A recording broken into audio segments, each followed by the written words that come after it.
कल के लेक्चर में हमने चैप्टर नंबर 17 को कंप्लीट किया था, जिसका टॉपिक था लर्निंग बिहेवियर, जिसकी मुख्तलिफ टाइप्स थी। हमने काफ़ी डिटेल से डिस्कस की थी। आज से हम नया लेक्चर स्टार्ट कर रहे हैं, that is the chapter number 18। Second year का काफ़ी इंपॉर्टेंट चैप्टर है रिप्रोडक्शन के हवाले से। तो इसमें हम देखेंगे किस तरह से लिविंग ऑर्गेनिजम्स रिप्रोड्यूस करते हैं, अपनी स्पीशीज की या अपनी पॉपुलेशन की तादाद को बढ़ाते हैं। सबसे पहले हम प्लांट्स को डिस्कस करेंगे कि प्लांट्स में कौन से ऐसे मैकेनिज्म्स हैं कि जिसमें प्लांट्स की जो एक ही स्पीशीज के अंदर जो तादाद है लिविंग ऑर्गेनिज्म की, वो तादाद कैसे ज़्यादा होती है। सेक्सुअल मेथड्स हैं, एसेक्सुअल मेथड्स हैं। उसके अलावा हम लिविंग ऑर्गेनिज्म हायर एनिमल्स को डिस्कस करेंगे और चैप्टर के एंड पे हम कुछ जो है ह्यूमन बींग्स को भी हम डिस्कस करेंगे। तो हम चैप्टर की तरफ मूव करते हैं। तो अभी ये देखना है कि रिप्रोडक्शन क्या है और रिप्रोडक्शन की जरूरत क्यों पेश आई।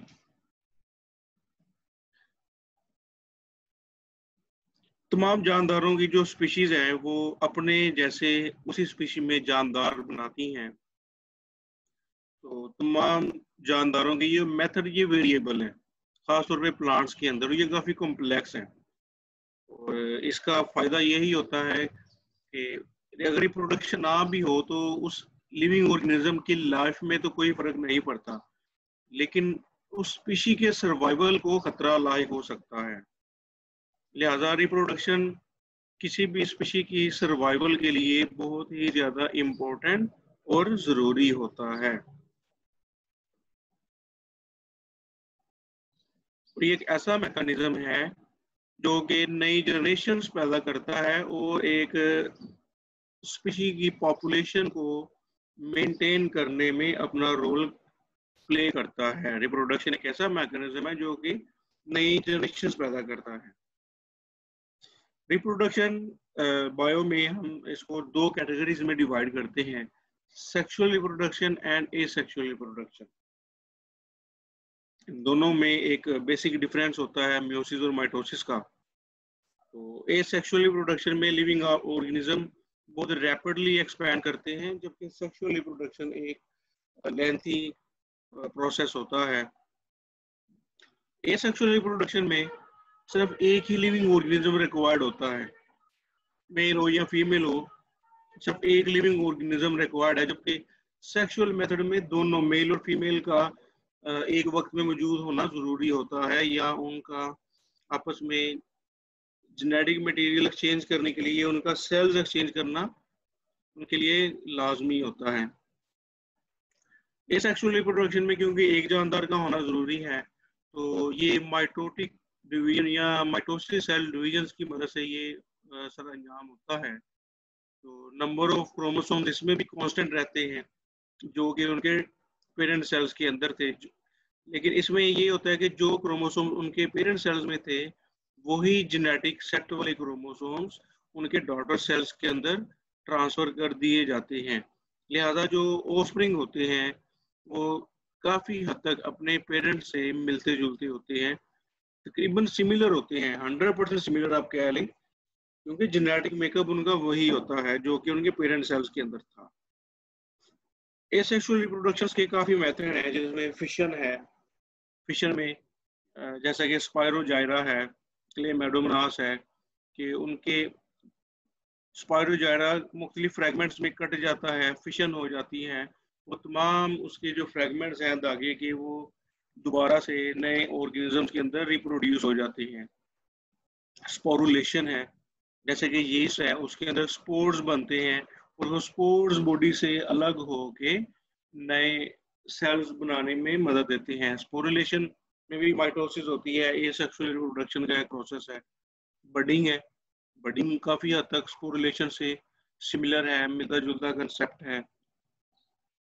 उसके बाद जो ह्यूमन बीइंग प्लांट्स में या क्रॉप्स में खुद से प्रोपेगेशन करवाते हैं, जिसको हम वेजिटेटिव प्रोपेगेशन कहते हैं, कि कलमकारी का अमल भी इसी में आता है। या लेबोरेटरी में क्लोनिंग का मेथड आ जाता है। ये तमाम के तमाम मेथड आर्टिफिशियल प्रोपेगेशन कहलाते हैं। उसके अलावा जो एक प्रोसेस है जो खुद से इंड्यूस होता है, पार्थिनोजेनेसिस और एपोमिक्सिस वगैरह, कि जिसमें जो फीमेल सेल्स होते हैं, female reproductive cells, egg cells, वो विदाउट फर्टिलाइजेशन जो है वो जाइगोट में तब्दील हो जाते हैं और उनसे एक नया इंडिविजुअल बन जाता है। That is called as parthenogenesis और एपोमिक्सिस। अब हम थोड़ा डिस्कस करेंगे what is the sexual reproduction. Sexual reproduction में बेसिकली दो पेरेंट्स इन्वॉल्व होते हैं, जिसमें फर्टिलाइज एग बनता है, दो यूनियन होती है दो सेल्स की, जिसमें स्पर्म सेल्स और एग सेल्स हैं, वो आपस में फ्यूज होते हैं और फर्टिलाइज एग बनता है। बेसिकली सेक्सुअल रिप्रोडक्शन में मियोसिस इन्वॉल्व हो रही होती है। मियोसिस असल में एक ऐसी सेल डिवीजन होती है जिसमें डॉटर सेल्स के अंदर क्रोमोसोम की तादाद हाफ हो जाती है। अगर हम ह्यूमन बीइंग की बात करें मिसाल के तौर पे, तो ह्यूमन बीइंग में 46 क्रोमोसोम्स होते हैं हर सेल्स के अंदर, लेकिन जो स्पर्म सेल्स होते हैं मेल के अंदर, और वो मियोसिस का प्रोडक्ट होते हैं, मियोसिस के बाद स्पर्म सेल जो बनते हैं उनमें क्रोमोसोम्स की तादाद 23 होती है हर क्रोमोसोम के अंदर। इसी तरह फीमेल्स में जो बॉडी सेल्स 46 हैं, लेकिन जब उनमें ओवरीज के अंदर मियोसिस के थ्रू एग सेल्स बनते हैं तो उनमें जो नंबर ऑफ क्रोमोसोम्स है वो भी रेड्यूस होके 23 हो जाते हैं। लिहाजा इसमें जो क्रोमोसोम की तादाद हाफ हो जाती है, रेड्यूस हो जाती है, तो उसको हम रिडक्शन कहते हैं। तो हैप्लॉइड सेट भी कहा जाता है। लिहाजा बाद में क्या होता है, जब मेल के स्पर्म और फीमेल के एग्स के साथ इंटरेक्ट करते हैं तो एक वक्त में एक ही स्पर्म और एक एग सेल ही इंटरेक्ट करते हैं। इनडायरेक्टली 23 क्रोमोसोम्स एंड 23 क्रोमोसोम, तो वो आपस में मिलकर बनाते हैं 46 क्रोमोसोम। तो उसके नतीजे में एक नए कॉम्बिनेशन जीन्स के सामने आते हैं, जिसे हम जेनेटिक रिकॉम्बिनेशन भी कहते हैं। तो इससे न सिर्फ तो क्रोमोसोम की तादाद जो नए बच्चे के अंदर, नए ऑफस्प्रिंग के अंदर क्रोमोसोम की तादाद कांस्टेंट रहती है जो कि उसके पेरेंट सेल के अंदर थी, लेकिन साथ साथ नए जेनेटिक कॉम्बिनेशन भी सामने आते हैं। लिहाजा ये जो नए जेनेटिक कॉम्बिनेशन है ये जानदार को इस काबिल बना देते हैं कि वो अपने नए बदलते हुए माहौल के मुताबिक खुद को अडॉप्ट करे। क्योंकि एनवायरनमेंट में एवोल्यूशन होती रहती है, तो एनवायरनमेंट की एवोल्यूशन के मुताबिक जो लिविंग ऑर्गेनिजम्स के अंदर एवोल्यूशन हो रही होती है, नए जेनेटिक कॉम्बिनेशन आ रही होती हैं, तो बदलते हुए इवॉल्विंग एनवायरनमेंट के अंदर जो वही जीन्स वाले लिविंग ऑर्गेनिजम सर्वाइव करते हैं जो कि उनके साथ कोऑर्डिनेशन रखते हो, मुताबिक रखते हो, या जो ज्यादा फिट हो उस एनवायरनमेंट के मुताबिक। प्लांट्स में अगर हम बात करें सेक्सुअल रिप्रोडक्शन में, तो प्लांट्स में एक मैकेनिज्म एग्जिस्ट करता है जिसे हम कहते हैं अल्टरनेशन ऑफ जनरेशन, जिसमें होता क्या है कि दो जनरेशन एक दूसरे को रिप्लेस करती हैं, जिसमें से एक का नाम है diploid sporophyte and haploid gametophyte. अगर रूटीन में जो प्लांट्स है, डेली लाइफ में आप प्लांट्स देखते हो, गुलाब वगैरह, आम के जो पौधे हैं, आम, अंगूर, केला, सेब, जितने भी हैं, ये तो जो पौधा आपको जाहिरी हालत में बहुत बड़ा पौधा नजर आता है, ये स्पोरोफाइट कहलाता है। फिर से सुने कि जो दरख्त पौधे आपको जाहिरी हालत में नजर आते हैं बहुत बड़े बड़े पौधे, तो ये डिप्लॉइड स्पोरोफाइट कहलाते हैं। और जो हैप्लॉइड गैमेटोफाइट है ये बज़ाहिर नजर नहीं आते, ये सिर्फ और सिर्फ उनके जो फ्लावर्स होते हैं ऐसे फूलों के, तो फ्लावर्स के अंदर जो उनके रिप्रोडक्टिव पार्ट्स होते हैं, मेल रिप्रोडक्टिव पार्ट्स एंड्रोशियम, और फीमेल रिप्रोडक्टिव पार्ट जिसे हम गाइनेशियम कहते हैं, एंड्रोशियम और गाइनेशियम जो है ये इनके अंदर हैप्लॉइड गैमेटोफाइट्स होते हैं, जो कि म्यूसिस की मदद से, जिसमें पोलन सेल्स या ओवरी के अंदर जो कुछ ओव्यूल्स पड़े होते हैं, जो म्यूसिस का प्रोडक्ट होते हैं, जिसमें क्रोमोसोम की तादाद रिड्यूस होके हाफ हो जाती है, तो जैसे पोलन ट्यूब वगैरह बनती है, तो ये जो पोलन ट्यूब है ये हैप्लॉइड गैमेटोफाइट कहलाएगी। लिहाजा ये दोनों जो है ये गैमीट्स जो है, चाहे एग सेल्स हैं या पोलन ट्यूब है, जो कि आपको बाहर नजर नहीं आएंगे, पूरे उसको फूल के अंदर फूल को काट के बड़े माइक्रोस्कोपिक लेंस की मदद से ये दोनों आपको देखने पड़ते हैं। तो इसी वजह से इनको डिप्लॉइड हैप्लॉइड गैमेटोफाइट कहा जाता है।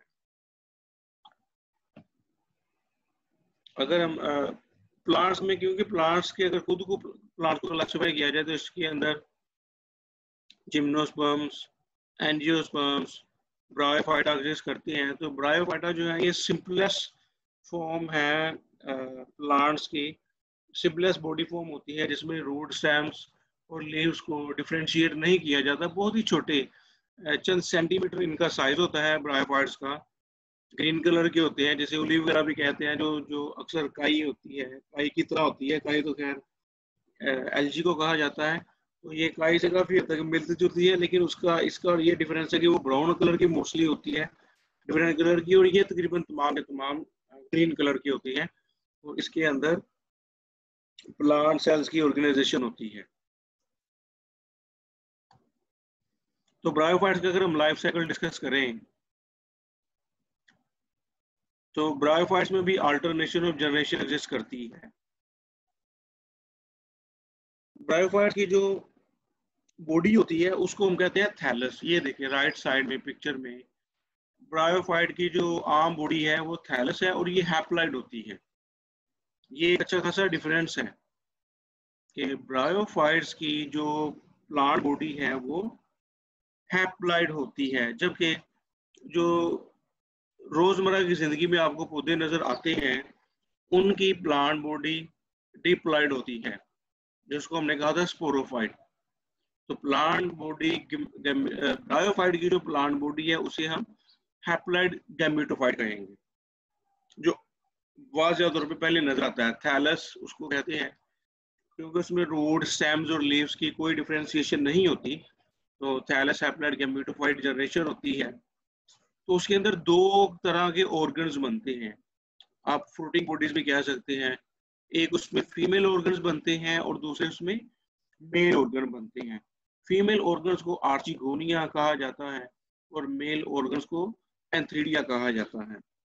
और ये दोनों ऑर्गन्स माइटोसिस की वजह से बनते हैं, क्योंकि उसकी बॉडी ऑलरेडी रेड्यूस है, हाफ क्रोमोसोम्स के साथ एग्जिस्ट करती है। इसी वजह से एंथ्रीडिया और आर्चिगोनिया कहा जाता है।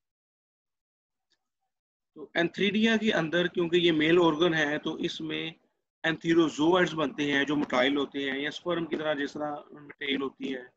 तो आर्चिगोनिया में एग सेल्स बनते हैं जो सेसाइल है, हरकत नहीं कर सकते, मोटाइल नहीं होते, उन्हें ओस्फियर कहा जाता है, एग सेल्स दूसरे अल्फाज में। ये जो एंथीरोजोइड्स हैं इनसे स्पर्म की तरह के जो सेल्स बनते हैं वो वाटर में स्विम करते हैं। वाटर में इसलिए स्विम करते हैं, आपको पता होगा कि आपने 11th ग्रेड में पढ़ा था कि जो ब्रायोफाइट्स हैं इनको प्लांट्स के एम्फीबियंस भी कहा जाता है, क्योंकि ये वाटर लविंग होते हैं। मॉइस्ट एरियाज में ऐसे प्लांट्स पाए जाते हैं, तो ये नमी के साथ साथ ही रहते हैं। तो लिहाजा इनके पास पानी होता है, तो उस पानी में इनके जो मेल जो स्पर्म सेल्स हैं या एंथीरोजोइड्स हैं वो वाटर में स्विम करते हुए ओस्फियर के पास ट्रेवल करते हैं। जैसे वो ओस्फियर के पास जाते हैं तो वहां पे फर्टिलाइजेशन होती है, और ओस्फियर में पता है आर्चिगोनियम के अंदर ही अटैच होता है। फर्टिलाइजेशन आर्चिगोनियम के अंदर ही हो जाती है, और फर्टिलाइजेशन के बाद जाइगोट बनता है, और जाइगोट के अंदर जो क्रोमोसोम की तादाद है वो डुप्लीकेट हो जाती है, जिसे हम डिप्लॉइड नंबर कहते हैं, 2n हो जाती है। और ये थोड़ी सी डेविएशन है इसके थैलस से। अब जाइगोट जर्मिनेट करेगा, जाइगोट से एक नया छोटा सा स्टॉक नुमा एक नया पौधा निकलते हैं जिसे हम कहते हैं sporangium, diplophyte sporophyte generation. Diplophyte sporophyte generation एक फूल की तरह से, एक फ्लावरिंग से या फ्रूटिंग बॉडी से बनती है, उससे स्पोर्स बनते हैं। जैसे आम पौधों में सीड्स बनते हैं, तो ब्रायोफाइट्स के अंदर स्पोर्स बनते हैं। तो स्पोरेंजियम के अंदर स्पोर मदर सेल्स होते हैं, वो स्पोर्स बनाते हैं। स्पोर्स सबसे पहले डिप्लॉयड होते हैं, अब यहाँ पे एक वो पॉइंट है कि spore mother cells proper spores बनाने से पहले वहां पे म्योसिस होती है। म्योसिस इसलिए होती है कि वहां से टू एंड से सिंगल एंड स्पोर्स में बनना होता है, और जो स्पोर्स बनते हैं ये हैप्लॉइड स्पोर्स होते हैं, म्योसिस का प्रोडक्ट होते हैं। और यही स्पोर्स हैं दोबारा से ये जर्मिनेट करके थैलस बनाते हैं, जो कि उसकी एक रूटीन प्लांट बॉडी होती है। अब इसमें दो वाज़ जनरेशन एग्जिस्ट करती हैं। एक इसके अंदर स्पोरेंजियम है जिसे हम कहते हैं डिप्लॉइड स्पोरोफाइट जनरेशन। ये डिप्लॉइड जनरेशन है या स्पोरोफाइट जनरेशन है। ओके, इसकी हैप्लॉइड गैमेटोफाइट जनरेशन। ये दो जनरेशन इसके अंदर अल्टरनेट करती हैं, एक दूसरे के बाद आती हैं। इसी वजह से क्योंकि इसमें दो जनरेशन रोटेट करती हैं, तो प्लांट्स के अंदर जो लाइफ साइकिल है उसे हम अल्टरनेशन ऑफ जनरेशन कहते हैं। लेकिन इसमें जो स्पोरेंजियम होता है, डिप्लॉइड स्पोरोफाइट जनरेशन, ये टोटली डिपेंडेंट होती है गैमेटोफाइट के ऊपर, क्योंकि ये डंडी सी निकलती है थैलस से या पूल की तरह से, तो ये इसके साथ अटैच होती है। तो इसको अपनी खुराक हासिल करने के लिए, अपनी फूड के लिए डिपेंडेंट होना पड़ता है गैमेटोफाइट के ऊपर। लेकिन ये जो थैलस है ये इंडिपेंडेंट होती है। ये इंडिपेंडेंट जनरेशन है और ये डिपेंडेंट जनरेशन है। लिहाजा ये बहुत ही बेसिक और सिंपल सा लाइफ साइकिल है। तो फर्स्ट ईयर में भी ये आपके सिलेबस का पार्ट था, सेकंड ईयर में भी उन्होंने इसको एक डायग्रामेटिकली ग्राफिकल प्रेजेंटेशन आपके सिलेबस में इंक्लूड कर दी है। तो इट मीन्स कि आपके सिलेबस का पार्ट है, तो ये भी एग्जाम में आपसे पूछा जा सकता है। लिहाजा इस टेबल को आपने समझना है। अच्छा, अभी हम थोड़ा इसको एसेक्सुअल रिप्रोडक्शन को थोड़ा और देख लें। बीच में हमने शुरू कर दिया था ब्रायोफाइट्स की सेक्सुअल रिप्रोडक्शन। एसेक्सुअल रिप्रोडक्शन के कुछ फायदे भी होते हैं, कुछ नुकसान भी होते हैं, उसको हम डिस्कस करेंगे। ये शॉर्ट क्वेश्चन के हवाले से भी इम्पोर्टेंट है। एसेक्सुअल रिप्रोडक्शन में चाहे कि लिविंग ऑर्गेनिज्म के जो ऑफस्प्रिंग है वो रैपिडली काफी ज्यादा तादाद में बन सकते हैं। कि जैसा कि एक अमीबा सेल होता है, उसमें फ्रेगमेंटेशन या फिशन होती है, तो एक अमीबा सेल से एक वक्त में हंड्रेड्स ऑफ छोटे छोटे सेल्स बन सकते हैं, और तमाम के तमाम सेल्स का जेनेटिक मेकअप वही होगा जो कि उनके पेरेंट सेल का था। लेकिन यही इसकी खूबी, इसके लिए खतरा भी हो सकती है। इसको जियो पैराडाइज कर देती है।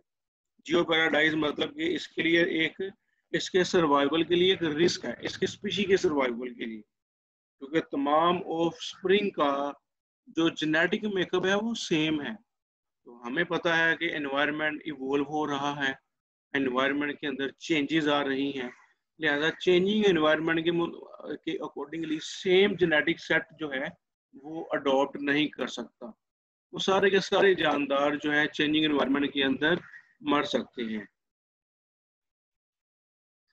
लेकिन इंसान क्या करती है कि इस तरह की जो रिप्रोडक्शन है वो खुद से लिविंग ऑर्गेनिज्म में इंट्रोड्यूस करवा रहे हैं टिश्यू कल्चर या क्लोनिंग की मदद से।